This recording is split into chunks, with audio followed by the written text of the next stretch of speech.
অনুরাগের ছোঁয়া ধারাবাহিকের নতুন পর্বে দেখা যায় যে সোনা ও রূপাকে বাড়িতে আনার পরে হতাশ হয়ে যায় মিশকা। নিজের অবস্থান পাকাপোক্ত করতে চলে এসেছে ডাক্তার ব্যানার্জির কাছে।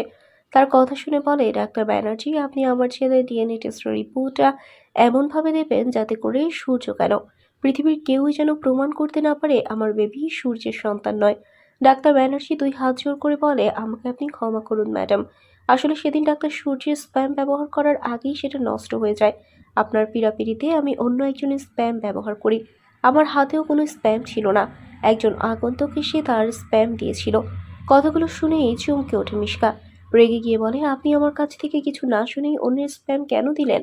আর কে সেই লোক? ডাক্তার ব্যানার্জি বলে, আপনি তো শুধু মা হতে চেয়েছিলেন। কার স্প্যাম সেটা তো ম্যাটার করে না ম্যাডাম। মিশকা বলে, তাই বলে যার তার স্প্যাম দিবেন? এতক্ষণে আড়ালে দাঁড়িয়ে সবটাই শুনছিল দীপা। কেননা দীপাও আজ এসেছিল আসল রিপোর্টটা নিতে। তাই তো সবকিছু মনোযোগ দিয়েই শুনছিল।